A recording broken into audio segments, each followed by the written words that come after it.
L'intelligence artificielle, elle s'immisce partout dans nos vies, y compris dans un domaine super intime, notre santé. Mais concrètement, qu'est-ce qui se passe quand on demande conseil à une machine? Allons voir ce que les données nous disent vraiment. 40 millions. C'est le nombre de questions sur la santé posées à ChatGPT chaque jour. Ce chiffre est juste énorme. Ce n'est pas une petite tendance, c'est un véritable raz-de-marée. Ça montre bien une chose, on se tourne massivement vers l'IA pour des réponses médicales. Mais pourquoi un tel engouement? Eh bien, une partie de la réponse se trouve juste là. Une étude Gallup nous dit que 70% des Américains pensent que leur système de santé a de gros problèmes, voire qu'il est en crise. Face à des coûts qui explosent, des difficultés d'accès, un manque de personnel, l'IA, elle, apparaît comme une solution de secours, une alternative facile et immédiate. Et c'est vrai que l'IA est souvent présentée comme ça, comme l'allié parfait pour notre santé. La promesse, c'est d'avoir une sorte d'expert médical dans sa poche, dispo 24 heures sur 24, 7 jours sur 7, pour nous aider à naviguer dans ce système médical si compliqué. Et il faut le dire, parfois cette promesse devient une réalité assez spectaculaire. Prenez l'histoire d'Irene Santoso. Elle est à distance et elle utilise ChatGPT pour aider sa mère en Indonésie, qui vient de perdre la vue subitement. L'IA a été très claire, alerte, crise hypertensive, risque d'AVC. Sa mère a pris sa tension, c'était bien ça, direction l'hôpital. Cette intervention rapide, validée après par les médecins, a probablement sauvé la vision de sa mère. Une histoire assez incroyable. Mais au-delà de ces cas d'urgence, l'utilisation est beaucoup plus quotidienne. Très pratique en fait. Les gens s'en servent pour comparer des assurances, pour essayer de comprendre des factures médicales qui sont souvent incompréhensibles. Et surtout, ça apporte de l'aide là où il n'y a pas de médecin, dans les zones rurales par exemple. Un chiffre qui frappe, 7 conversations sur 10 ont lieu en dehors des heures d'ouverture des cabinets médicaux. Bon, tout ça a l'air super positif. Mais face à cet optimisme, des chercheurs ont voulu mettre les choses au clair. Une étude très sérieuse, publiée dans la prestigieuse revue Nature Medicine, a décidé de tester cette promesse. Est-ce que ça se traduit vraiment par des bénéfices pour le commun des mortels? Et là, attention, les résultats sont, disons, surprenants. La question au cœur de tout ça est finalement assez simple. Est-ce que le fait d'avoir accès à cet expert virtuel nous aide réellement à prendre de meilleures décisions pour notre santé? C'est vraiment ça le nœud du problème. Alors, pour bien comprendre l'étude, il y a un mot à connaître, la disposition. C'est un terme un peu technique, mais en gros, c'est juste la recommandation d'action. Qu'est-ce qu'on doit faire? Rester à la maison et se soigner, prendre rendez-vous chez le médecin, filer aux urgences, voilà, c'est ça que les chercheurs ont mesuré. L'étude a donc comparé 2 scénarios. D'un côté, on teste la performance de l'IA toute seule face à des cas médicaux, et de l'autre, on regarde comment des gens normaux s'en sortent en utilisant cette même IA pour les mêmes cas. Et c'est là que les choses se compliquent sérieusement. Commençons par l'IA toute seule.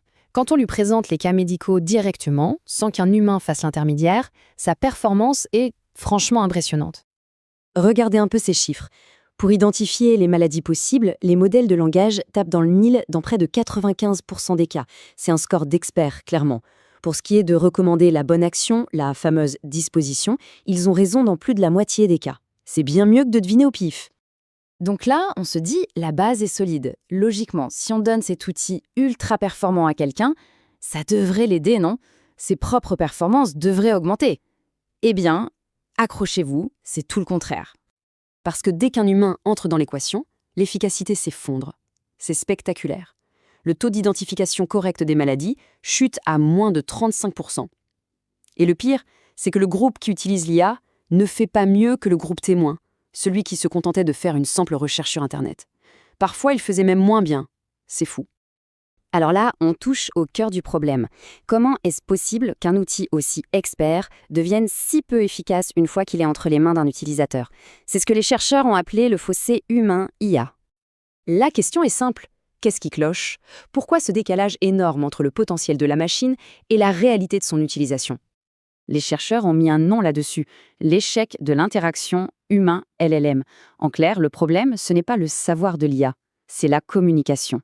L'info correcte, elle est bien là, quelque part dans la machine, mais elle n'arrive pas à passer correctement jusqu'à l'humain. Ou alors c'est l'humain qui n'arrive pas à bien formuler sa demande. Et cet échec de communication, il peut avoir des conséquences gravissimes. L'exemple sur cette diapo est glaçant.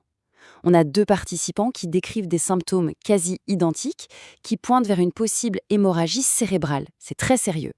À l'un, l'IA conseille de se reposer dans le noir, à l'autre, d'appeler une ambulance. Deux réponses radicalement opposées pour un cas potentiellement mortel. Alors, pourquoi cette communication casse? Les raisons sont multiples. Parfois, c'est l'utilisateur qui ne donne pas assez de détails importants. D'autres fois, c'est l'IA qui comprend de travers la question. Souvent aussi, même si l'IA donne le bon conseil au milieu d'autres suggestions, l'utilisateur n'est pas capable de le reconnaître. Et puis, comme on vient de le voir, l'IA elle-même peut être dangereusement incohérente d'une réponse à l'autre. Et ça met le doigt sur un problème fondamental. Les tests qu'on fait passer aux IA aujourd'hui, du genre des examens de médecine, sont complètement à côté de la plaque pour ce genre de problème. Ils mesurent le savoir brut de la machine, mais pas du tout sa capacité à interagir et à bien guider quelqu'un qui n'y connaît rien. Bon, si le modèle actuel est si bancal, comment on avance? Qu'est-ce qu'on fait pour que l'IA devienne enfin ce copilote fiable pour notre santé qu'on nous promet? La conclusion de l'étude est très claire, elle est sans appel. Il faut arrêter de tester l'IA dans des conditions de laboratoire parfaites qui ne veulent rien dire. La seule solution, c'est de faire des tests de sécurité systématiques, avec de vrais utilisateurs, de toutes sortes. C'est le seul moyen de vraiment comprendre et de corriger ces problèmes d'interaction. Au final, on se rend compte que le vrai défi, ce n'est pas de bourrer l'IA avec encore plus de connaissances médicales. Sur bien des sujets, elle en sait déjà bien plus que la plupart des gens. Le vrai défi, il n'est pas technique, en fait, il est relationnel. La question, c'est comment on fait pour créer une interaction où l'humain et la machine se comprennent vraiment? Comment on construit un partenariat de confiance, un partenariat auquel on peut vraiment confier ce qu'on a de plus précieux, notre santé?